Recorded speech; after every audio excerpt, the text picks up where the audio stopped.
अगर कोई आपसे कहे कि एक साधारण सा संतरा 1 करोड़ में बेचो, तो आप क्या करेंगे? हंसेंगे, मना करेंगे या हार मान लेंगे? लेकिन जब यही चुनौती अकबर ने बीरबल को दी, तो न सिर्फ एक संतरा बल्कि पूरे राज्य की सोच बदल गई। नमस्कार दोस्तों, आप देख रहे हैं मॉरल गाथा, और आज की ये कहानी सिर्फ अकबर बीरबल की नहीं, आपके जीवन की सबसे बड़ी सीख है। तो चलिए कहानी की ओर चलते हैं। बहुत समय पहले की बात है। बादशाह अकबर का दरबार अपनी भव्यता और अनोखे फैसलों के लिए दूर दूर तक प्रसिद्ध था। दरबार में देश विदेश से आए विद्वान, व्यापारी, सेना नायक और कवि बैठते थे। अकबर स्वयं जिज्ञासु स्वभाव के थे। उन्हें नई नई बातें सुनना, समझना और परखना अच्छा लगता था। लेकिन एक व्यक्ति था जो अकबर की हर जिज्ञासा का उत्तर अपने अनोखे ढंग से देता था। वही था बीरबल। उस दिन दरबार कुछ अलग ही रंग में सजा था। अकबर के चेहरे पर हल्की मुस्कान थी, लेकिन आंखों में शरारत भी झलक रही थी। दरबार शुरू होते ही उन्होंने चारों ओर नजर घुमाई और बीरबल की ओर देखा। बीरबल, अकबर ने गंभीर स्वर में कहा, आज हम तुम्हारी बुद्धि की एक नई परीक्षा लेना चाहते हैं। दरबार में सन्नाटा छा गया। सभी जानते थे कि जब अकबर इस तरह बोलते हैं तो कोई न कोई अनोखी चुनौती सामने आने वाली है। बीरबल ने हाथ जोड़कर कहा, जहां पनाह, आपकी आज्ञा मेरे लिए आदेश है। अकबर ने पास बैठे एक सेवक को इशारा किया। सेवक एक थाली लेकर आगे आया। थाली पर एक साधारण सा संतरा रखा था, ना बहुत बड़ा, ना बहुत चमकीला, बस एक आम सा फल। अकबर ने उस संतरे को उठाया, सबको दिखाया और बोले, बीरबल, इस संतरे को हम तुम्हें देते हैं। तुम्हें इसे 1 करोड़ में बेचकर दिखाना है। दरबार में एक साथ कई आवाजें उठी। कोई हंस पड़ा, कोई हैरान रह गया, कुछ दरबारी आपस में कानाफूसी करने लगे। 1 करोड़ में एक साधारण संतरा, ये तो असंभव लग रहा था। बीरबल ने संतरे को देखा। उसने उसे पलट पलट कर देखा, उसकी खुशबू सूंघी और फिर मुस्कुरा दिया। उसने संतरे को दोनों हाथों से थामा और बोला, जहां पनाह, आपने चुनौती दी है तो मैं पूरी कोशिश करूंगा। अकबर ने आंखें तरीरी। ध्यान रहे बीरबल, चालाकी नहीं चलेगी। सचमुच इस संतरे को 1 करोड़ में बेचना होगा। बीरबल ने सिर झुकाया, जैसा आप चाहें। अगले दिन से बीरबल ने अपनी योजना पर काम शुरू किया। वो जानता था कि साधारण बाजार में जाकर संतरा बेचने से कुछ नहीं होगा। 1 करोड़ तो दूर, एक सोने का सिक्का भी मुश्किल से मिलेगा। उसे लोगों की सोच बदलनी होगी। संतरे की कीमत नहीं, बल्कि उसके अर्थ को बढ़ाना होगा। सबसे पहले बीरबल शहर की गलियों में घूमने लगा। वो लोगों से बातें करता, उनकी इच्छाओं को समझता। कहीं कोई व्यापारी था जो धन की चिंता में डूबा था, कहीं कोई सैनिक था जो यश चाहता था, कहीं कोई विद्वान था जो ज्ञान के पीछे भाग रहा था। बीरबल हर एक से अलग अलग बातें करता, लेकिन संतरे का जिक्र नहीं करता। कुछ दिनों बाद बीरबल ने शहर के बड़े व्यापारियों को एक गुप्त संदेश भेजा। एक ऐसी वस्तु आने वाली है जो भाग्य बदल सकती है। संदेश पढ़कर व्यापारी उत्सुक हो गए। वे आपस में चर्चा करने लगे कि आखिर वो वस्तु क्या हो सकती है। फिर बीरबल ने कवियों और कथावाचकों को बुलाया। उनसे कहा कि वे नगर में ऐसी कथाएं सुनाएं जिनमें एक फल का जिक्र हो। ऐसा फल जो सही हाथों में पहुंचे तो राज्य, यश और संतुलन दे सकता है। कथाएं फैलने लगीं। लोग बातें करने लगे कि कोई विशेष फल आने वाला है। इसी बीच बीरबल ने कुछ विद्वानों से मुलाकात की। उनसे उसने दर्शन, प्रतीक और अर्थ पर चर्चा की। बातचीत के दौरान वो ये बात बार बार कहता, किसी वस्तु की कीमत उसके रूप में नहीं, उसके अर्थ में होती है। धीरे धीरे नगर में एक अजीब सी हलचल होने लगी। लोग किसी रहस्यमय फल की बात करने लगे। किसी ने कहा वो सौभाग्य लाता है, किसी ने कहा वो निर्णय की शक्ति देता है, किसी ने तो ये भी कह दिया कि वो फल राजा के मन की परीक्षा लेता है। एक दिन बीरबल दरबार में आया। उसके हाथ में वही संतरा था, लेकिन अब वो साधारण नहीं लग रहा था। दरबार में सभी की नजरें उस पर टिक गईं। अकबर ने पूछा, क्या हुआ बीरबल, क्या तुम्हें कोई खरीदार मिला? बीरबल ने शांत स्वर में कहा, जहां पनाह, खरीदार तो मिल गए हैं, लेकिन वे इसे सिर्फ फल नहीं मानते। अकबर ने भौहें चढ़ाईं। क्या मतलब? बीरबल ने दरबारियों की ओर देखा और बोला, इस संतरे को अब लोग प्रतीक मानते हैं, संतुलन का, निर्णय का और दूरदृष्टि का। अकबर हंसे। बीरबल, बातें मत घुमाओ, हमें बताओ 1 करोड़ कौन देगा? बीरबल ने कहा, जहांपनाह, 1 करोड़ कोई अकेला नहीं देगा, लेकिन कई लोग मिलकर देंगे। अगले दिन एक अनोखी सभा का आयोजन हुआ। शहर के बड़े व्यापारी, विद्वान, सेना नायक और प्रतिष्ठित नागरिक एकत्र हुए। बीच में एक ऊंचा आसन था जिस पर संतरा रखा गया। बीरबल ने सभा को संबोधित करते हुए कहा, ये संतरा साधारण फल नहीं है, ये उस व्यक्ति के लिए है जो समझता है कि सही निर्णय की कीमत क्या होती है।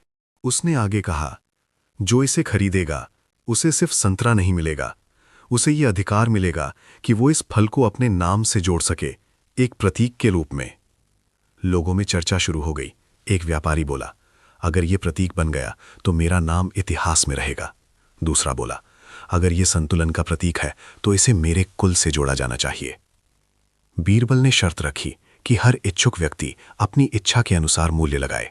धीरे धीरे दान और मूल्य की घोषणा होने लगी। कोई 10 लाख बोला, कोई 20 लाख। किसी ने अपने व्यापार का हिस्सा देने की बात कही, किसी ने भविष्य के लाभ का वादा किया। सभा के अंत तक कुल मूल्य 1 करोड़ तक पहुंच गया। अकबर को जब यह समाचार मिला तो वे स्वयं सभा में आए। उन्होंने देखा कि संतरा वहीं रखा है, लेकिन उसके चारों ओर सम्मान और अर्थ का घेरा बन चुका है। अकबर ने बीरबल से पूछा, क्या सच में ये 1 करोड़ में बिक गया?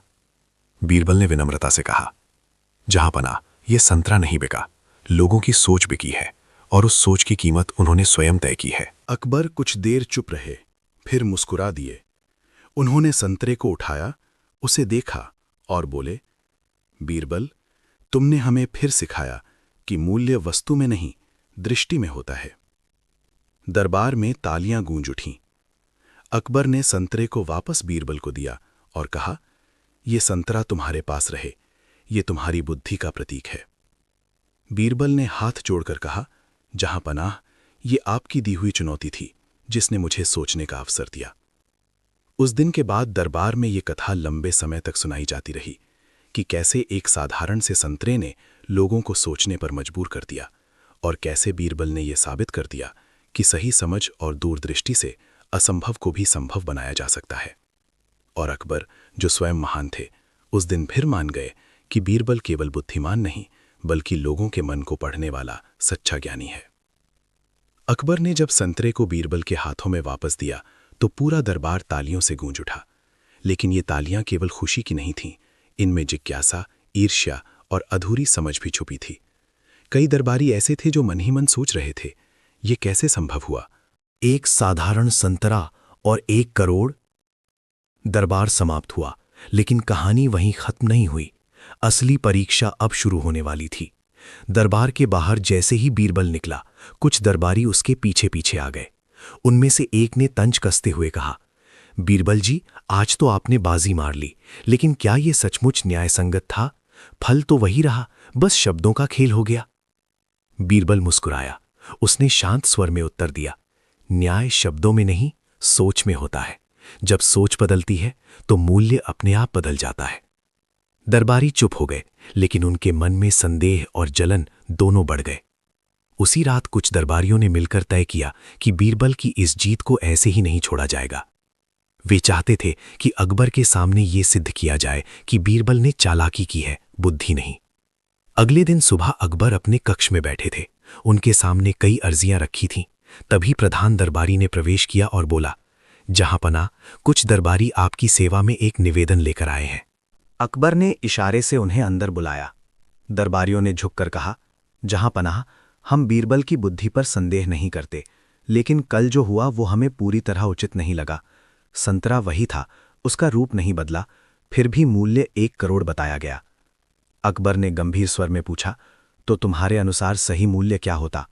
एक दरबारी बोला, जहांपनाह, एक फल का मूल्य उसकी उपयोगिता से तय होना चाहिए। खाने से पेट भरे, वही उसकी सीमा है। अकबर कुछ देर चुप रहे, फिर बोले, तुम्हारी बात में तर्क है, लेकिन क्या दुनिया सिर्फ पेट से चलती है? दरबारी मौन हो गए। अकबर ने तुरंत संदेश भिजवाया कि बीरबल को बुलाया जाए। थोड़ी देर में बीरबल आया और उसने प्रणाम किया। अकबर ने सीधे पूछा, बीरबल, कुछ लोगों का मानना है कि तुमने संतरे को नहीं बल्कि शब्दों को बेचा, क्या यह सत्य है? बीरबल ने बिना घबराए कहा, जहांपनाह, संसार में सबसे महंगी वस्तु शब्द और विचार ही होते हैं। तलवार शरीर को काटती है, लेकिन विचार पीढ़ियों को बदल देता है। अकबर ने आगे पूछा, तो क्या हर वस्तु को विचार बनाकर महंगा किया जा सकता है? बीरबल ने उत्तर दिया, नहीं जहांपनाह, वही वस्तु महंगी बनती है जो सही समय पर सही सोच से जुड़ जाए। अकबर मुस्कुराए, लेकिन दरबारी अभी संतुष्ट नहीं थे।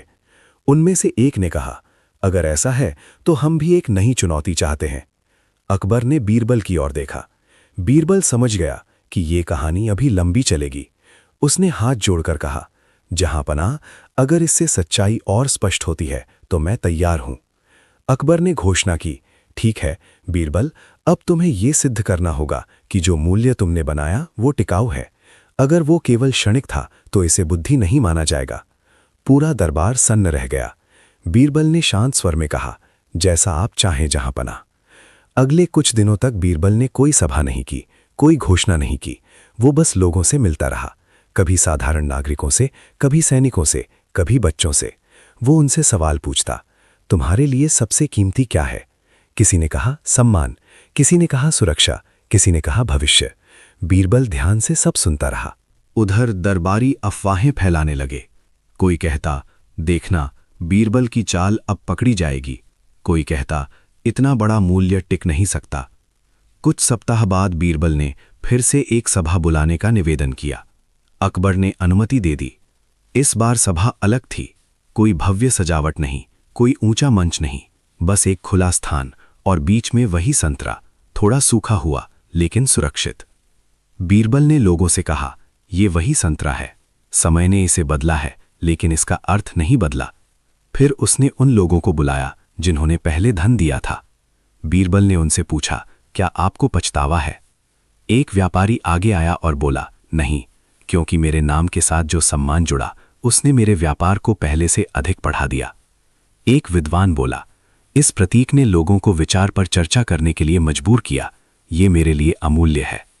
एक सेना नायक बोला, इस कथा ने सैनिकों में ये विश्वास जगाया कि बुद्धि केवल युद्ध में नहीं, निर्णय में भी जरूरी है। बीरबल ने अकबर की ओर देखा और कहा, जहांपनाह, मूल्य टिकाऊ है या नहीं ये समय और प्रभाव तय करता है।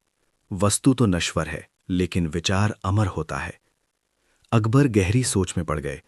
उन्होंने दरबारियों की ओर देखा और कहा, अब बताओ, क्या ये मूल्य क्षणिक था?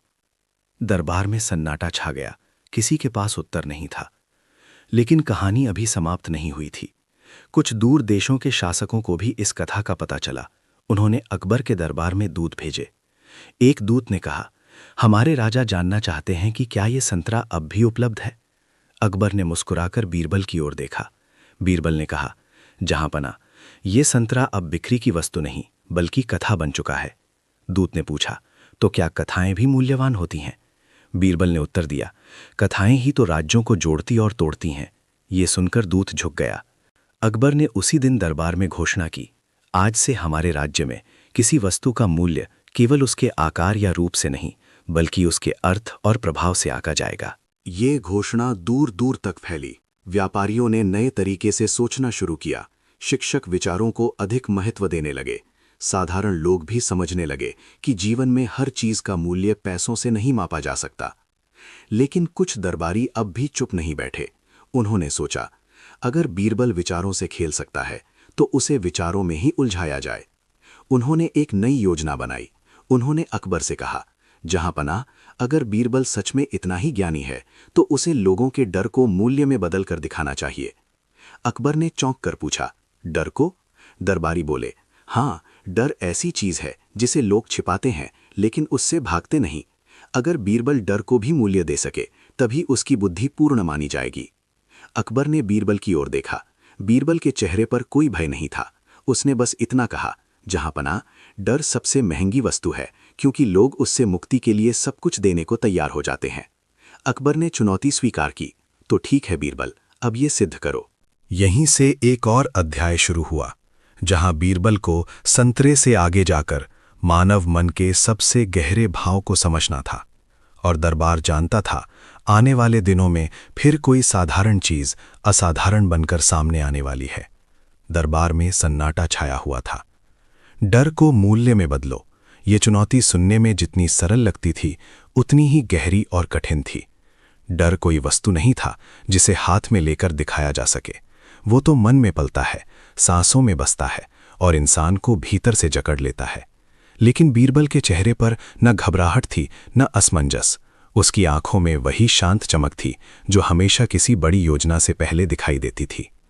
अकबर ने गंभीर स्वर में कहा, बीरबल, याद रखो, इस बार बात केवल बुद्धि की नहीं बल्कि लोगों के मन की है।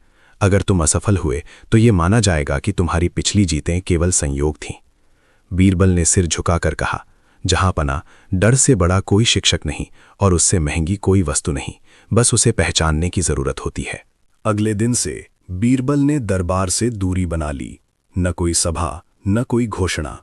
लोग हैरान थे कि वो आखिर क्या करने वाला है। उधर दरबारी खुश थे। उन्हें लग रहा था कि इस बार बीरबल फंस चुका है। डर को मूल्य में बदलना बच्चों का खेल नहीं था। बीरबल नगर की गलियों में घूमने लगा। वो भीड़ में खड़ा होकर लोगों को देखता, सुनता। कोई किसान अपने सूखे खेतों से डरता था, कोई व्यापारी घाटे से, कोई माँ अपने बच्चे के भविष्य से, कोई सैनिक युद्ध की अनिश्चितता से। डर हर जगह था, लेकिन हर किसी का अलग। एक दिन बीरबल एक चौराहे पर रुका। वहां लोगों की भीड़ लगी थी। एक व्यक्ति जोर जोर से चिल्ला रहा था कि उसकी मेहनत लुट गई, उसका भरोसा टूट गया। लोग उसे सांत्वना दे रहे थे, लेकिन उसका डर खत्म नहीं हो रहा था। बीरबल ने उसे ध्यान से देखा और मन ही मन कहा, डर तब और बढ़ जाता है जब उसे सुनने वाला कोई ना हो। उसी शाम बीरबल ने कुछ विश्वसनीय लोगों को बुलाया। उसने उनसे कहा कि नगर के अलग अलग हिस्सों में छोटे छोटे स्थान बनाए जाएं, जहां लोग बिना नाम बताए अपने डर के बारे में बोल सकें। न कोई न्याय, न कोई सलाह, बस सुनना। कुछ ही दिनों में ये स्थान भरने लगे। लोग आते, बैठते और अपने डर को शब्द देते। कोई पहली बार बोल रहा था, कोई रो रहा था, कोई बस चुपचाप बैठा रहता था। बीरबल खुद वहां मौजूद नहीं रहता, लेकिन हर बात उस तक पहुंचती थी। दरबार में खबर पहुंची कि बीरबल लोगों से डर की बातें करवा रहा है। कुछ दरबारी हंस पड़े। कहानियां सुनकर क्या मूल्य निकलेगा, एक ने कहा। लेकिन अकबर चुप थे। वो जानते थे कि बीरबल कभी बिना उद्देश्य के कुछ नहीं करता।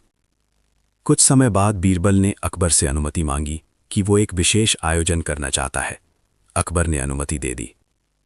उस दिन नगर के बाहर एक विशाल सभा हुई। कोई सजावट नहीं, कोई वैभव नहीं, बस लोग और उनके अनुभव। बीच में एक खाली स्थान था। बीरबल आगे आया और बोला, आज मैं आपको कुछ बेचने नहीं आया हूं, आज मैं आपको कुछ लौटाने आया हूं, आपका अपना साहस। लोगों में खुसुर-पुसुर शुरू हो गई। बीरबल ने कहा, डर वो वस्तु है जिसे हम रोज ढोते हैं, लेकिन उसका मूल नहीं समझते। आज जो व्यक्ति अपने डर को यहां छोड़ना चाहता है, वो आगे आए। पहले तो कोई नहीं आया। फिर एक बूढ़ा व्यक्ति आगे बढ़ा। उसने कहा, मुझे डर है कि मेरी उम्र बेकार चली जाएगी। बीरबल ने उससे बस इतना पूछा, क्या तुमने ये डर कभी किसी से कहा? बूढ़े ने सिर हिला दिया, नहीं। फिर एक युवती आई, बोली, मुझे डर है कि मैं असफल हो जाऊंगी। एक सैनिक आया, बोला, मुझे डर है कि मेरा साहस एक दिन जवाब दे देगा। धीरे धीरे लोग आगे आने लगे। हर डर जैसे हवा में हल्का होने लगा। तभी बीरबल ने घोषणा की, आज जो भी यहां अपने डर को छोड़कर जाएगा, उसे मैं एक वचन दूंगा कि उसका डर अब अकेला नहीं है। लोगों को बात समझ नहीं आई, लेकिन उन्हें हल्कापन महसूस हो रहा था। अगले दिन बीरबल ने दरबार में हाजिरी दी। अकबर ने पूछा, तो बीरबल, डर का क्या मूल्य तय किया? बीरबल ने कहा, जहांपना, डर का मूल्य शांति है। दरबारियों ने आश्चर्य से देखा। बीरबल ने आगे कहा, लोग अपने डर से मुक्ति पाने के लिए धन, सम्मान, यहां तक कि जीवन भी दांव पर लगा देते हैं। मैंने उन्हें डर से मुक्ति का रास्ता दिखाया और बदले में उन्होंने जो दिया वो अमूल्य था। अकबर ने पूछा, और वो क्या? बीरबल बोला, विश्वास। लोगों ने एक दूसरे पर विश्वास करना शुरू किया। यही सबसे बड़ी पूंजी है। दरबार में कुछ दरबारी अब भी संतुष्ट नहीं थे। एक ने कहा, ये सब भावनाएं हैं बीरबल, इसका कोई ठोस मूल्य नहीं। बीरबल मुस्कुराया, जहांपना, क्या मैं प्रमाण दे सकता हूं? अकबर ने कहा, जरूर। बीरबल ने संकेत किया। कुछ लोग आगे आए, वही व्यापारी, किसान और सैनिक। उन्होंने बताया कि कैसे डर साझा करने के बाद उनके निर्णय बदले, व्यापार सुधरा, रिश्ते मजबूत हुए और मन शांत हुआ। एक व्यापारी बोला, मैं घाटे के डर से गलत फैसले ले रहा था। डर छोड़ने के बाद मैंने सही जोखिम लिया। एक किसान बोला, डर के कारण मैं खेत छोड़ने वाला था, अब मैंने फिर मेहनत शुरू की। अकबर गहरी सोच में पड़ गए। उसी समय एक विदेशी दूत आया। उसने कहा, हमारे राजा ने सुना है कि यहाँ डर को भी समझा जाता है। वो जानना चाहते हैं कि क्या ये ज्ञान साझा किया जा सकता है। बीरबल ने कहा, डर का व्यापार नहीं होता, लेकिन उसका ज्ञान बांटा जा सकता है। अकबर ने मुस्कुराकर कहा, बीरबल, तुमने आज साबित कर दिया कि असली मूल्य मनुष्य के भीतर होता है। दरबार में अब कोई विरोध नहीं था। वही दरबारी जो पहले संदेह कर रहे थे, सिर झुकाए खड़े थे। अकबर ने घोषणा की, आज से हमारे राज्य में केवल वस्तुओं का नहीं, बल्कि विचारों और भावनाओं का भी सम्मान होगा।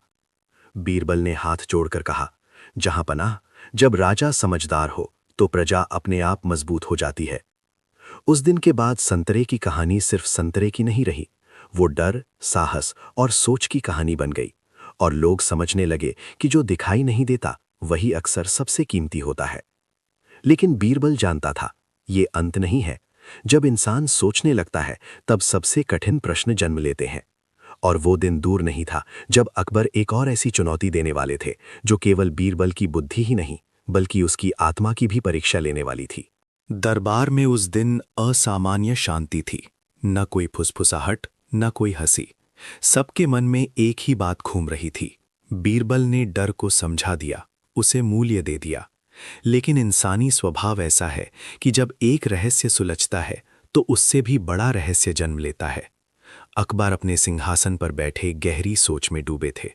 उन्होंने चारों ओर देखा। दरबारियों के चेहरे बदले हुए थे। पहले जहां जलन थी, अब वहां डर था। ये डर कि कहीं बीरबल की बुद्धि उनके अस्तित्व पर ही प्रश्न न उठा दे। अकबर ने मौन तोड़ा।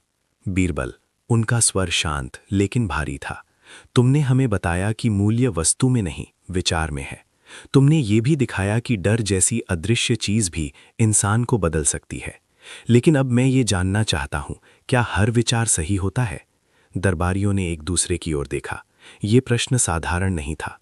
बीरबल ने कुछ क्षण सोचा, फिर बोला, जहां पनाह, हर विचार सही नहीं होता, लेकिन हर विचार का असर जरूर होता है।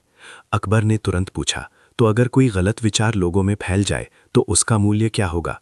बीरबल समझ गया, ये चुनौती अब खतरनाक मोड़ पर आ गई है। ये बुद्धि की नहीं, जिम्मेदारी की परीक्षा थी। अकबर ने घोषणा की, बीरबल, इस बार तुम्हें किसी वस्तु या भावना को नहीं, बल्कि एक विचार को परखना है। तुम्हें यह सिद्ध करना होगा कि गलत विचार कैसे जन्म लेते हैं और उन्हें कैसे रोका जा सकता है। दरबार सन्न रह गया। गलत विचार, ये शब्द ही भारी था, क्योंकि इतिहास गवाह था कि गलत विचार पूरे राज्य को जला सकते थे।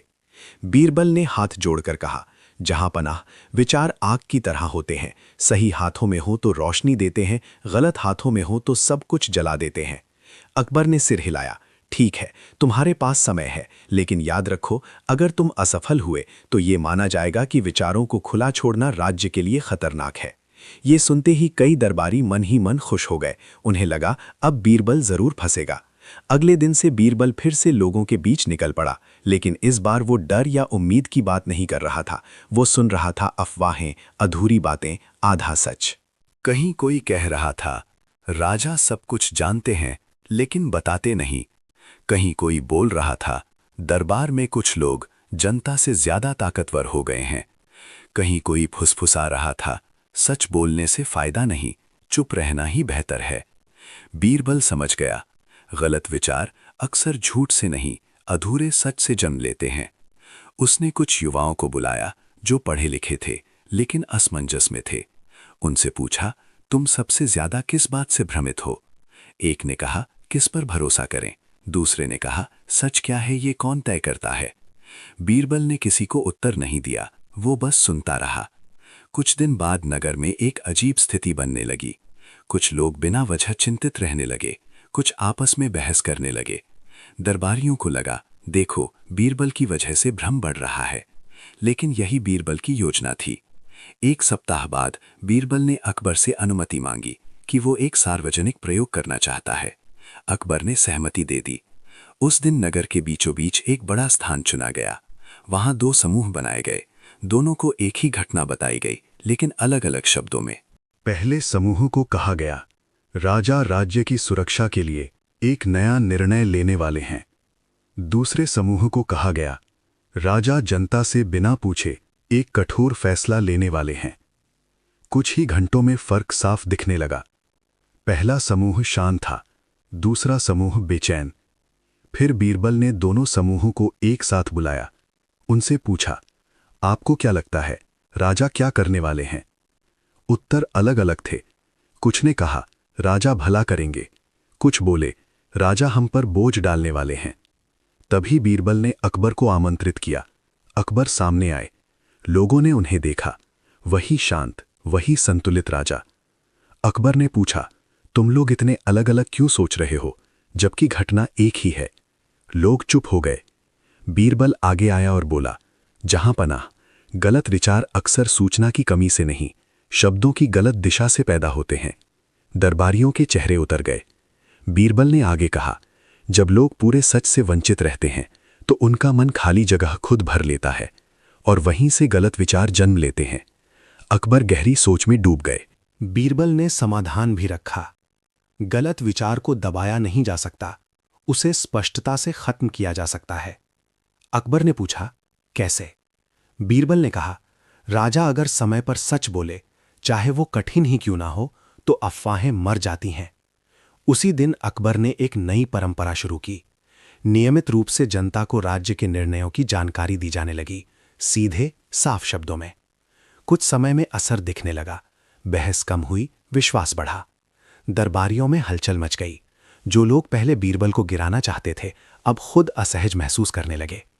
एक दरबारी ने साहस कर कहा, बीरबल, क्या हर विचार को खुला छोड़ देना ठीक है? बीरबल ने उत्तर दिया, नहीं, लेकिन हर विचार को सुना जाना चाहिए। सुना गया विचार हिंसक नहीं होता। अकबर ने गहरी सांस ली और बोले, आज तुमने हमें सिखाया कि राजा की सबसे बड़ी जिम्मेदारी आदेश देना नहीं, स्पष्टता देना है। पूरा दरबार नतमस्तक हो गया।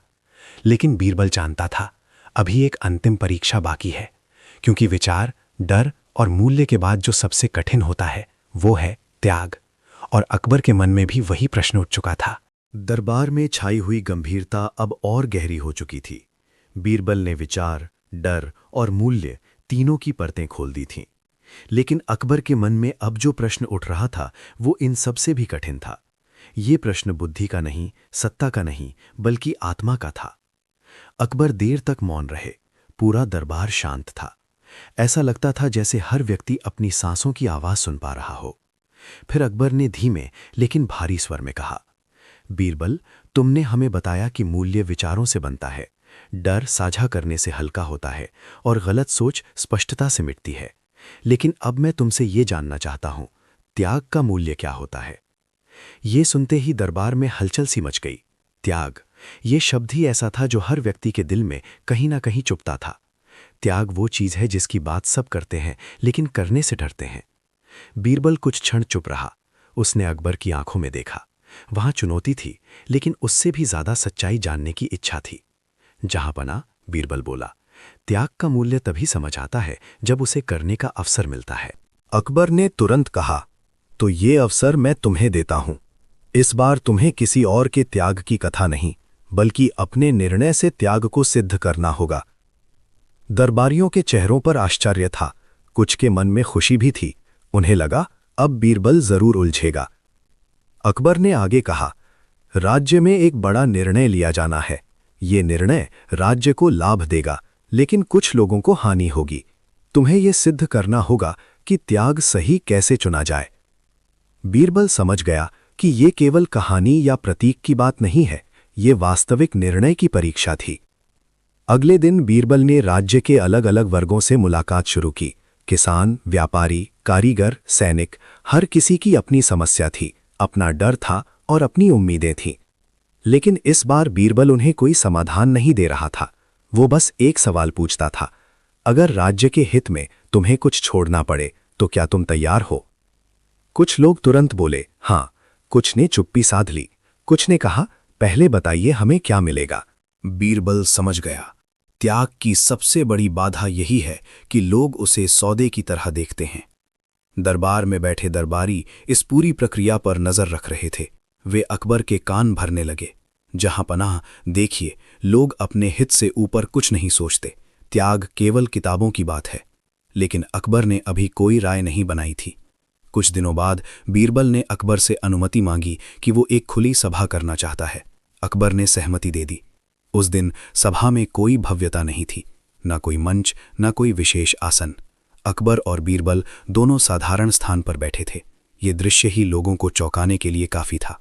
बीरबल ने सभा को संबोधित किया। आज मैं आपसे कुछ मांगने नहीं आया हूं। आज मैं आपसे एक प्रश्न पूछने आया हूं। क्या आप अपने हिस्से का लाभ छोड़ सकते हैं अगर उससे पूरा राज्य मजबूत हो जाए? सभा में सन्नाटा छा गया। एक व्यापारी खड़ा हुआ और बोला, अगर मैं लाभ छोड़ूं और दूसरा ना छोड़े तो मैं मूर्ख कहलाऊंगा। एक किसान बोला, अगर त्याग से मेरे बच्चों का भविष्य खतरे में पड़ जाए तो मैं कैसे मान लूं? एक सैनिक बोला, हम रोज जान जोखिम में डालते हैं, क्या वो त्याग नहीं? बीरबल ने सबकी बातें ध्यान से सुनी। फिर उसने कहा, त्याग तब तक महान नहीं होता जब तक वो न्यायपूर्ण न हो। ये वाक्य लोगों के दिल में उतर गया। बीरबल ने फिर एक प्रस्ताव रखा, राज्य का जो निर्णय आने वाला है उसमें त्याग सभी को करना होगा, अपनी अपनी क्षमता के अनुसार। कोई अकेला नहीं छोड़ेगा और कोई अकेला उठाएगा नहीं। लोगों में चर्चा शुरू हुई। पहली बार उन्हें लगा कि त्याग का बोझ बराबर बढ़ सकता है। अकबर ने बीरबल से पूछा, लेकिन इसका मूल्य कैसे तय होगा? बीरबल ने कहा, जहां पनाह, त्याग का मूल्य उस भरोसे में होता है कि राजा किसी एक का नहीं, पूरे राज्य का है। अकबर की आंखों में हल्की नमी आ गई। कुछ दिन बाद राज्य का निर्णय घोषित किया गया। वो कठिन था लेकिन स्पष्ट था। करों का बोझ बदला गया, कुछ विशेष सुविधाएं समाप्त की गईं और कुछ नए अवसर बनाए गए। हर वर्ग को थोड़ा थोड़ा छोड़ना पड़ा। शुरुआत में असंतोष हुआ, लोग बोले, बहस हुई। लेकिन क्योंकि निर्णय साफ था और सब पर समान रूप से लागू था, धीरे धीरे लोग उसे स्वीकार करने लगे। दरबार में वही दरबारी अब चुप थे जो पहले विरोध कर रहे थे। उन्हें समझ आ गया था कि बीरबल ने त्याग को मजबूरी नहीं, साझा जिम्मेदारी बना दिया है। कुछ समय बाद अकबर ने बीरबल को बुलाया। बीरबल, अकबर बोले, आज तुमने हमें ये सिखाया कि त्याग आदेश से नहीं, उदाहरण से होता है। बीरबल ने सिर झुकाकर कहा, जहां पनाह, जब राजा खुद बोझ उठाता है तो प्रजा उसे अपना समझती है। अकबर ने उसी दिन अपने कुछ विशेष अधिकारों में कटौती की घोषणा की। ये सुनकर पूरा राज्य चौंक गया। लोगों ने पहली बार देखा कि राजा भी त्याग कर सकता है। उस दिन के बाद बीरबल की कहानी केवल बुद्धि की नहीं रही, वो आत्मा की कहानी बन गई। लेकिन बीरबल जानता था ये सब अंत नहीं है, क्योंकि जब त्याग समझ में आ जाता है तब इंसान सबसे बड़ा प्रश्न पूछता है, मैं कौन हूं? और अकबर के मन में भी वही प्रश्न धीरे धीरे आकार ले रहा था। त्याग की घोषणा के बाद राज्य में एक अजीब सा सन्नाटा फैल गया था। ये सन्नाटा डर का नहीं था, बल्कि आत्मचिंतन का था। लोग अपने अपने घरों में बैठकर सोच रहे थे, अगर राजा त्याग कर सकता है तो मैं क्यों नहीं? और दरबार में बैठे अकबर एक ऐसे प्रश्न से जूझ रहे थे जिसने अब तक उनके मन में कभी इतनी गहराई से जगह नहीं बनाई थी। मैं कौन हूं? ये प्रश्न किसी दार्शनिक ग्रंथ का नहीं था, ये सत्ता के शिखर पर बैठे एक व्यक्ति की आत्मा का प्रश्न था। अकबर ने बीरबल को देर रात बुलाया। दरबार खाली था, दीपक की लौ धीमे धीमे हिल रही थी। अकबर ने कहा, बीरबल, आज पहली बार मुझे लग रहा है कि मैं केवल राजा नहीं हूं, लेकिन अगर मैं राजा नहीं तो फिर मैं क्या हूं? बीरबल ने कोई तुरंत उत्तर नहीं दिया। वो जानता था कुछ प्रश्नों के उत्तर शब्दों में नहीं, अनुभव में होते हैं। उसने बस इतना कहा, जहां पनाह, अगर आप अनुमति दें तो इस प्रश्न का उत्तर मैं आपको दिखाकर दे सकता हूं। अकबर ने चौंक कर पूछा, दिखाकर? बीरबल ने सिर झुकाया। हाँ, लेकिन इसके लिए आपको कुछ समय के लिए राजा नहीं, एक साधारण व्यक्ति बनना होगा। ये सुनकर कोई और होता तो क्रोधित हो जाता, लेकिन अकबर शांत रहे। अगर इससे उत्तर मिलता है तो मैं तैयार हूं।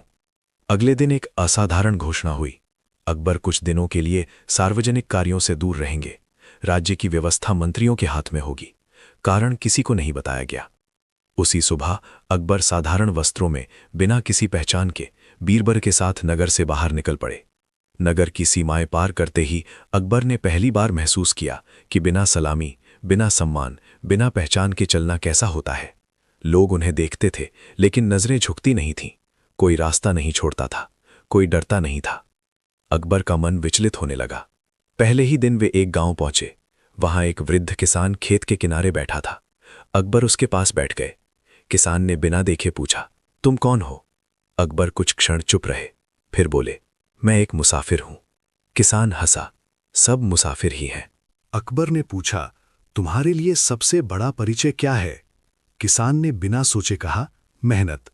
अकबर चौंक गए। राजा, नाम, धन कुछ भी नहीं? किसान बोला, जो पेट भरता है वही परिचय है। बीरबल दूर खड़ा मुस्कुरा रहा था। आगे चलकर वे एक कारीगर से मिले। अकबर ने वही प्रश्न पूछा। कारीगर बोला, मेरे हाथ। एक मां से पूछा गया, उसने कहा, मेरा बच्चा। एक सैनिक से पूछा गया, उसने कहा, कर्तव्य। अकबर का मन भारी होने लगा। हर किसी की पहचान किसी भूमिका से जुड़ी थी, पद से नहीं। एक रात वे एक सराय में रुके। वहां कुछ लोग आग के पास बैठे बातें कर रहे थे। अकबर भी पास जाकर बैठ गए। बातचीत में किसी ने कहा, राजा बदल जाए तो क्या फर्क पड़ता है, हमें तो रोज की रोटी चाहिए। ये वाक्य अकबर के हृदय में तीर की तरह लगा। उन्होंने पहली बार सोचा, अगर मैं ना रहूं तो क्या राज्य रुकेगा। उस रात अकबर सो नहीं पाए। अगले दिन बीरबल उन्हें एक पहाड़ी के ऊपर ले गया। नीचे पूरा इलाका दिखाई देता था, खेत, रास्ते, लोग, सब चल रहा था। बीरबल ने पूछा, जहां पनाह, अगर आप न होते तो क्या ये सब रुक जाता? अकबर ने धीमे स्वर में कहा, नहीं। बीरबल ने फिर पूछा, तो फिर राजा कौन है? अकबर के पास उत्तर नहीं था। कुछ दिन बाद वे एक विवाद में फंस गए। दो लोग आपस में झगड़ रहे थे। अकबर ने आदतन बीच में दखल देना चाहा, लेकिन कोई उनकी बात सुनने को तैयार नहीं था। तभी बीरबल ने कहा, अब आप राजा नहीं हैं। अकबर को अपमान महसूस हुआ, लेकिन उसी क्षण उन्होंने समझा, राजा होना पद नहीं, जिम्मेदारी है। और जिम्मेदारी तभी मानी जाती है जब लोग आपको स्वीकार करें। उस शाम अकबर ने पहली बार किसी से माफी मांगी, एक साधारण व्यक्ति से। वो क्षण उनके जीवन का सबसे कठिन और सबसे सच्चा क्षण था। अंततः वे वापस लौटे। दरबार में फिर से रोशनी थी, संगीत था, वैभव था। लेकिन अकबर पहले जैसे नहीं थे। दरबार में उन्होंने घोषणा की, आज मैं समझ गया हूं कि मैं कौन हूं। मैं राजा हूं क्योंकि तुम मुझे मानते हो, और जिस दिन मैं तुम्हारी आवाज न सुनूं उस दिन मैं राजा नहीं रहूंगा। पूरा दरबार स्तब्ध रह गया। अकबर ने बीरबल की ओर देखा। बीरबल, तुमने मुझे सत्ता नहीं छोड़ी, तुमने मुझे खुद से मिलवाया है। बीरबल ने सिर झुकाया। जहां पनाह, जो स्वयं को जान ले वही सच्चा शासक होता है। उस दिन के बाद अकबर के निर्णय बदले। वे कम बोलते, ज्यादा सुनते। दरबार अब केवल आदेश का स्थान नहीं, संवाद का स्थान बन गया। लेकिन बीरबल जानता था, यात्रा अभी पूरी नहीं हुई है, क्योंकि जब इंसान जान लेता है कि वो कौन है, तब आखिरी प्रश्न उठता है, मेरा उद्देश्य क्या है? और यही प्रश्न अगली चुनौती बनने वाला था। अकबर के जीवन में वो दिन एक नई सुबह की तरह था। स्वयं को जान लेने के बाद मन में शांति तो आई थी, लेकिन उसी शांति के भीतर एक हलचल भी जन्म ले चुकी थी। ये हलचल किसी भय की नहीं थी, बल्कि अर्थ की खोज की थी। अब प्रश्न ये नहीं था कि मैं कौन हूं, बल्कि ये था, मैं क्यों हूं। दरबार में बैठे अकबर अब पहले जैसे नहीं दिखते थे। उनका चेहरा शांत था, लेकिन आंखों में गहराई आ गई थी। वे हर बात को सुनते, हर व्यक्ति को देखते, मानो हर एक में अपना ही कोई अंश खोज रहे हों। एक दिन अकबर ने बिना किसी औपचारिकता के बीरबल को अपने पास बुलाया। दरबार खाली था, केवल दोनों बैठे थे, एक राजा और उसका मित्र। अकबर ने धीमे स्वर में कहा, बीरबल, अब मुझे सत्ता का नशा नहीं रहा, पहचान का भ्रम भी टूट चुका है। लेकिन अब मन पूछता है, इस सब का उद्देश्य क्या है? क्या केवल शासन करना ही जीवन का लक्ष्य है? बीरबल ने उत्तर देने से पहले कुछ देर मौन रखा, फिर बोला, जहांपना, उद्देश्य वो नहीं होता जो सिंहासन देता है, उद्देश्य वो होता है जो मन चुनता है। अकबर ने गंभीरता से पूछा, तो फिर मेरा उद्देश्य क्या हो सकता है? बीरबल मुस्कुराया, इस प्रश्न का उत्तर भी आपको स्वयं खोजना होगा, लेकिन इस बार यात्रा बाहर की नहीं, भीतर की होगी। अकबर ने गहरी सांस ली। मुझे मार्ग दिखाओ बीरबल। बीरबल ने कहा, मार्ग मैं दिखा सकता हूं, मंजिल आपको खुद तय करनी होगी। अगले दिन अकबर ने एक अनोखा निर्णय लिया। उन्होंने आदेश दिया कि कुछ समय के लिए वे दरबार में केवल सुनेंगे, कोई निर्णय नहीं देंगे। हर समस्या पहले जनता के बीच रखी जाएगी और लोग अपने समाधान बताएंगे। ये निर्णय सुनकर दरबारी घबरा गए। जहांपना, अगर राजा निर्णय नहीं देगा तो व्यवस्था कैसे चलेगी? अकबर ने शांत स्वर में कहा, शायद अब तक व्यवस्था मेरे बिना चल ही नहीं पाई, इसलिए ये देखना जरूरी है। कुछ ही दिनों में राज्य में एक नई हलचल शुरू हो गई। लोग पहली बार खुलकर बोलने लगे। कहीं पंचायतें बैठने लगीं, कहीं आपसी सहमति से विवाद सुलझाए जाने लगे। लेकिन हर जगह सब कुछ सही नहीं था। कुछ स्थानों पर शक्तिशाली लोग अपनी बात मनवाने लगे, कहीं कमजोरों की आवाज दबने लगी। अकबर को ये सब सुनने को मिला, लेकिन वे मौन रहे। दरबारियों को लगा, देखा, राजा का मौन राज्य को कमजोर कर रहा है। एक दिन एक गंभीर विवाद सामने आया। दो क्षेत्रों के बीच पानी को लेकर झगड़ा था। मामला बढ़ता जा रहा था। लोग अकबर से निर्णय की मांग करने लगे। अकबर ने बीरबल की ओर देखा, क्या अब मुझे बोलना चाहिए? बीरबल ने कहा, जहांपना, अब नहीं, अभी नहीं। अकबर ने धैर्य रखा। उन्होंने दोनों पक्षों को आमने सामने बैठाया। खुद कुछ नहीं बोले, बस पूछा, अगर आज मैं ना होता तो तुम क्या करते? पहले तो लोग चुप रहे। फिर एक बूढ़ा व्यक्ति बोला, हम लड़ते और हारते। दूसरा बोला, या समझौता करते और बचते। अकबर ने केवल इतना कहा, जो तुम्हें बचाए वही चुनो। वहां कोई आदेश नहीं था, कोई दंड नहीं, लेकिन लोगों ने समझौता चुन लिया। उस दिन अकबर ने महसूस किया, जब लोग स्वयं निर्णय लेते हैं तो वे जिम्मेदारी भी लेते हैं। बीरबल ने उसी शाम अकबर से कहा, जहांपनाह, उद्देश्य नियंत्रण में नहीं, चेतना में होता है। लेकिन राज्य में हर कोई ये बात नहीं समझ रहा था। कुछ दरबारी, जो अब तक सत्ता के सहारे मजबूत थे, असहज हो गए। उन्हें लगने लगा कि उनका महत्व कम हो रहा है। उन्होंने आपस में मिलकर एक नई योजना बनाई। उन्होंने जनता में ये बात फैलानी शुरू की कि राजा कमजोर हो गए हैं, अब निर्णय नहीं लेते, अब शासन ढीला पड़ गया है। धीरे धीरे ये फुसफुसाहट बढ़ने लगी। अकबर को सब पता चल रहा था, लेकिन वे चुप थे। एक रात अकबर ने बीरबल से पूछा, अगर मेरा उद्देश्य लोगों को स्वयं सक्षम बनाना है तो क्या यह सही है कि वे मुझे कमजोर समझें? बीरबल ने उत्तर दिया, जहांपनाह, जो दूसरों को चलना सिखाता है वो खुद कुछ कदम पीछे चलता है। दूर से देखने वालों को वही पीछे हटना कमजोरी लगता है। कुछ दिन बाद वही दरबारी अकबर के पास आए। जहांपनाह, राज्य में असंतोष बढ़ रहा है, लोग निर्णय चाहते हैं। अकबर ने पहली बार स्पष्ट स्वर में कहा, लोग निर्णय नहीं, दिशा चाहते हैं। और उसी दिन उन्होंने एक नई व्यवस्था की घोषणा की।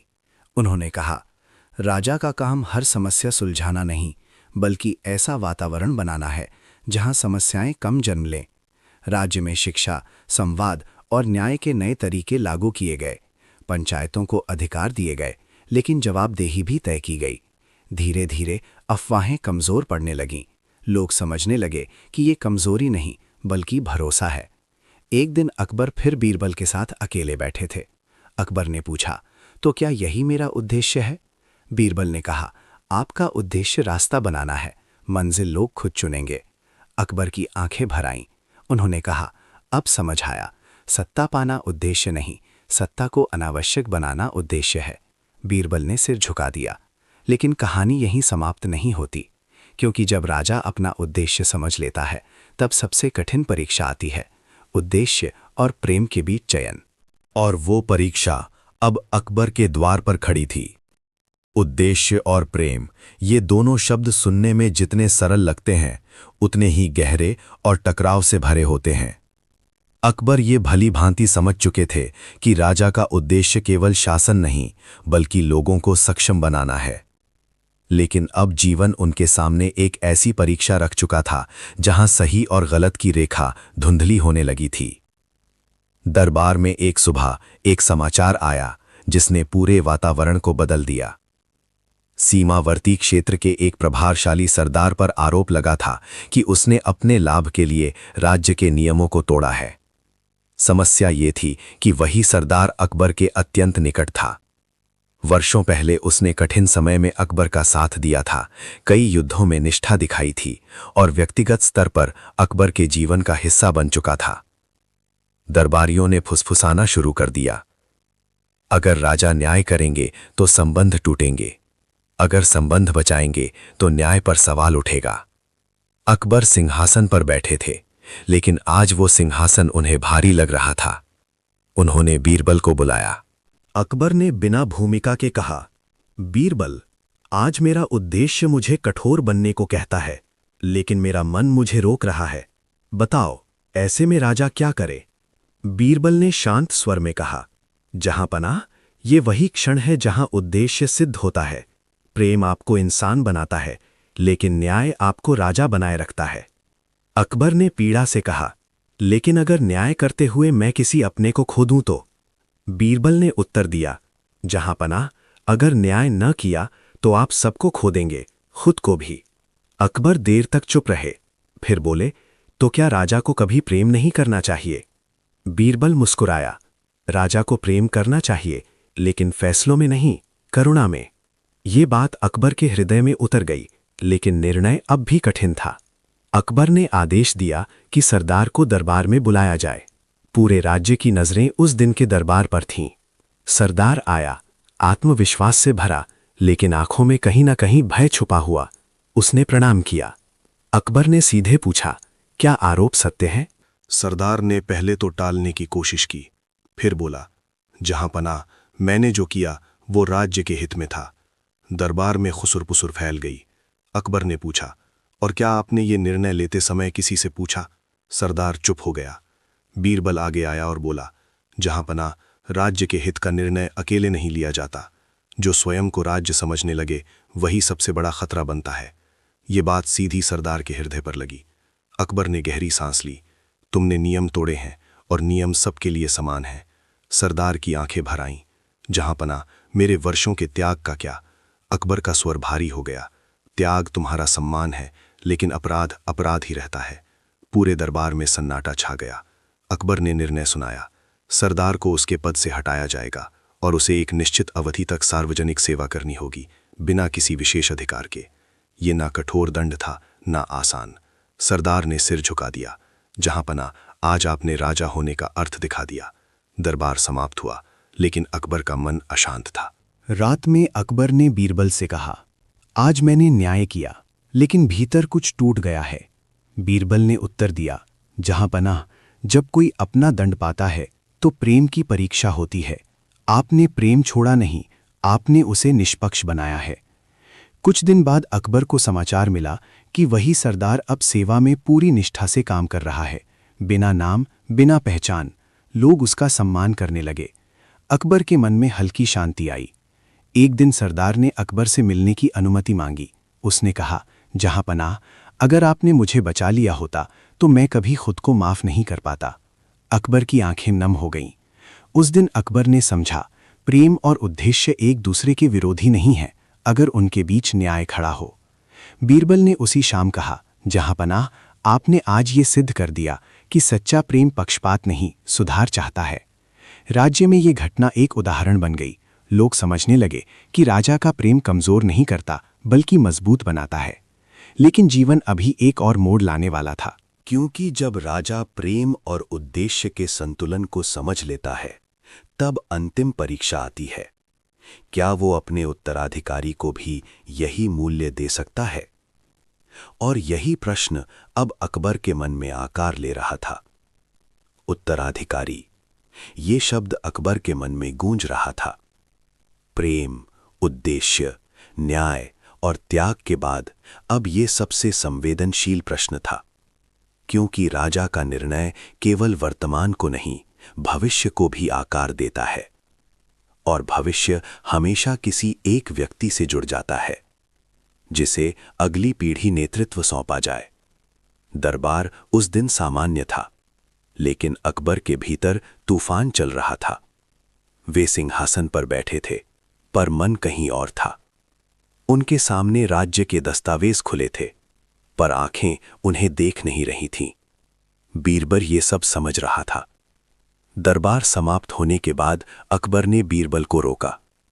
बीरबल, अकबर ने धीमे स्वर में कहा, मैंने जीवन के कई प्रश्न सुलझा लिए हैं, लेकिन ये प्रश्न मुझे सबसे अधिक डरा रहा है। बीरबल ने पूछा, कौन सा प्रश्न जहांपनाह? अकबर ने गहरी सांस ली। क्या मैं सही उत्तराधिकारी चुन पाऊंगा? ये स्वीकारोक्ति साधारण नहीं थी। एक सम्राट का अपने डर को स्वीकार करना ही बड़ी बात थी। बीरबल ने कहा, जहांपनाह, उत्तराधिकारी चुनना केवल व्यक्ति चुनना नहीं, मूल्यों को आगे बढ़ाना है। अकबर ने पूछा, लेकिन मूल्यों को मापा जैसे जाए? बीरबल मुस्कुराया, उन्हें परखा जाता है। अगले दिन अकबर ने एक गुप्त आदेश जारी किया। राज्य के कुछ योग्य, बुद्धिमान और प्रभावशाली युवाओं को राजधानी बुलाया गया। किसी को नहीं बताया गया कि उन्हें क्यों बुलाया गया है। कुछ दरबारी समझ गए ये उत्तराधिकारी की परीक्षा है, लेकिन अकबर ने एक शर्त रखी, कोई औपचारिक प्रतियोगिता नहीं होगी, कोई सिंहासन का लालच नहीं दिखाया जाएगा। कुल मिलाकर 5 युवा चुने गए। सभी अलग अलग पृष्ठभूमि से थे। एक सेना नायक का पुत्र, एक विद्वान का शिष्य, एक व्यापारी परिवार का युवक, एक साधारण किसान का बेटा और एक दरबारी परिवार का वारिस। अकबर ने बीरबल से कहा, इन सबको एक साथ रखो, लेकिन उन्हें यह मत बताना कि उन्हें परखा जा रहा है। बीरबल ने योजना बनाई। पहली परीक्षा बिना बताए शुरू हुई। एक दिन नगर में झूठी अफवाह फैलाई गई कि कर बढ़ने वाले हैं। युवाओं को भी ये खबर मिली। सेनानायक का पुत्र क्रोधित हो गया, ये अन्याय है। व्यापारी पुत्र ने तुरंत हिसाब लगाना शुरू कर दिया, नुकसान कैसे कम हो। दरबारी पुत्र ने संपर्क बढ़ाने शुरू किए, किससे बात करनी चाहिए। विद्वान का शिष्य चुपचाप लोगों की बातें सुनने लगा। किसान का बेटा सीधे लोगों के बीच गया और बोला, पहले सच जान लेते हैं। बीरबल सब देख रहा था। दूसरी परीक्षा और सूक्ष्म थी। उन्हें एक छोटे विवाद का समाधान करने को कहा गया। 2 परिवारों के बीच जमीन को लेकर झगड़ा था। सेनानायक का पुत्र शक्ति दिखाने लगा। दरबारी पुत्र ने नियमों की लंबी सूची सुना दी। व्यापारी पुत्र ने मुआवजे का प्रस्ताव रखा। विद्वान का शिष्य दोनों पक्षों की बात सुनता रहा। किसान का बेटा बोला, जमीन किसकी है ये बाद में तय होगा, पहले ये देखो कि दोनों परिवार साथ रह पाएंगे या नहीं। अकबर को हर बात की जानकारी मिल रही थी, लेकिन वे कोई टिप्पणी नहीं कर रहे थे। तीसरी परीक्षा सबसे कठिन थी। एक रात जानबूझकर भोजन कम कर दिया गया। युवाओं को बताया गया कि आपूर्ति देर से आएगी। दरबारी पुत्र ने अपने लिए अलग व्यवस्था कर ली। व्यापारी पुत्र ने खरीदने की कोशिश की। सेना नायक पुत्र ने रसोइयों को डांटा। विद्वान का शिष्य उपवास में बैठ गया। किसान का बेटा चुपचाप दूसरों के हिस्से में अपना भोजन बांटने लगा। बीरबल ने यह दृश्य अकबर को दिखाया। अकबर देर तक कुछ नहीं बोले। अंततः अकबर ने बीरबल से पूछा, तुम्हारे अनुसार कौन योग्य है? बीरबल ने उत्तर नहीं दिया। जहांपनाह, उत्तर आपको खुद मिल चुका है। अकबर ने गहरी सांस ली। लेकिन वही युवक सबसे कम शिक्षित है। बीरबल ने कहा, जहांपनाह, शिक्षा ज्ञान देती है, लेकिन संवेदना दिशा देती है। अकबर समझ चुके थे, लेकिन असली परीक्षा अभी बाकी थी। अकबर ने सभी युवाओं को बुलाया और पहली बार उनसे सीधा प्रश्न पूछा, अगर तुम्हें सत्ता मिले तो सबसे पहले क्या बदलोगे? सेना नायक पुत्र बोला, सुरक्षा। व्यापारी पुत्र, व्यवस्था। दरबारी पुत्र, प्रशासन। विद्वान का शिष्य, शिक्षा। किसान का बेटा कुछ देर चुप रहा, फिर बोला, मैं पहले सुनूंगा। दरबार में सन्नाटा छा गया। अकबर ने पूछा, क्यों? उसने उत्तर दिया, क्योंकि जिसे सुना नहीं गया वो कभी अपना नहीं बनता। अकबर की आंखों में नमी आ गई। लेकिन दरबारी शांत नहीं बैठे। उन्होंने कहना शुरू किया, ये तो अयोग्य है, ये तो अनुभवहीन है, राज्य खतरे में पड़ जाएगा। अकबर ने पहली बार कठोर स्वर में कहा, राज्य अनुभव से नहीं, मूल्यों से चलता है। फिर भी उन्होंने अंतिम निर्णय तुरंत नहीं सुनाया। रात में अकबर और बीरबल अकेले बैठे थे। अकबर ने कहा, बीरबल, क्या मैं सही कर रहा हूं? बीरबल ने उत्तर दिया, जहांपनाह, आपने जीवन भर यही सिखाया है कि सही वही है जो सबके लिए जगह बनाए। अकबर ने आंखें बंद की। अगले दिन पूरे दरबार को बुलाया गया। अकबर ने घोषणा की, मेरा उत्तराधिकारी वो होगा जो सत्ता को बोझ नहीं, सेवा समझे। उन्होंने किसान के बेटे की ओर देखा। पूरा दरबार स्तब्ध रह गया। कुछ लोगों के चेहरों पर गुस्सा था, कुछ पर डर, कुछ पर आश्चर्य। अकबर ने कहा, मैं उसे सिंहासन नहीं सौंप रहा, मैं उसे सीखने का अवसर दे रहा हूं। उस युवक की आंखों में आंसू थे। जहां पनाह, मैं योग्य नहीं हूं। अकबर मुस्कुराए। यही तुम्हारी योग्यता है। लेकिन अकबर जानते थे, घोषणा करना आसान है, स्वीकार कराना कठिन। और यही अगली और अंतिम चुनौती थी। क्या राज्य इस उत्तराधिकारी को स्वीकार करेगा? ये परीक्षा अब केवल अकबर या बीरबल की नहीं, पूरे राज्य की थी। राज्य में घोषणा होते ही जैसे समय ठहर गया।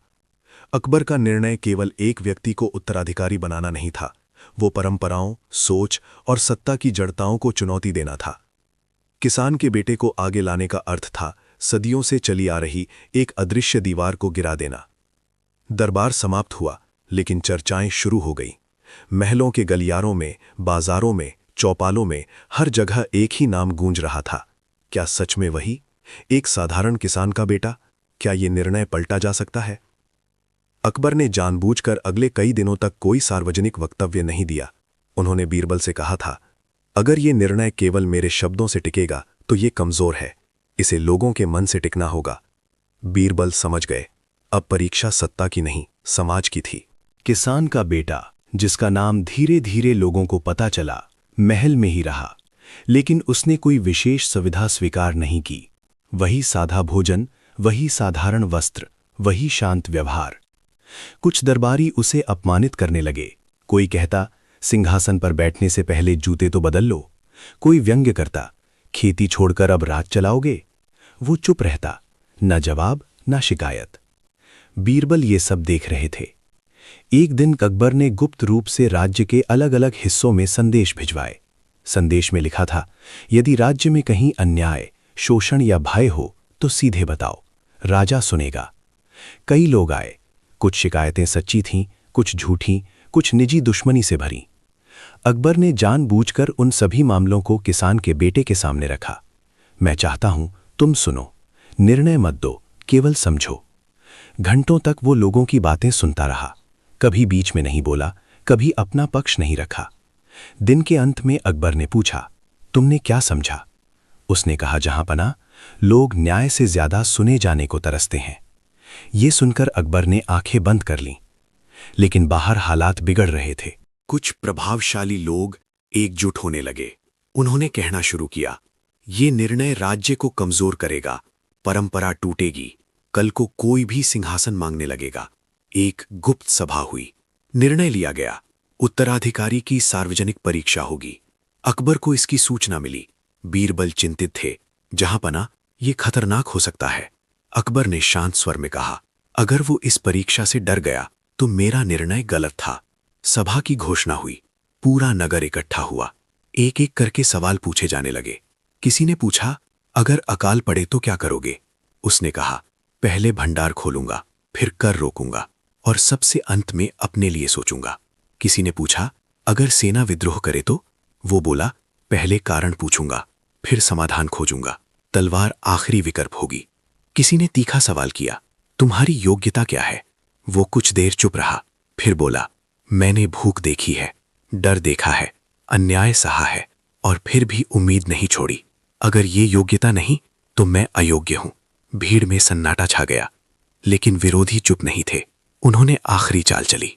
एक झूठा आरोप लगाया गया कि किसान के बेटे ने अपने परिवार को लाभ पहुंचाने की योजना बनाई है।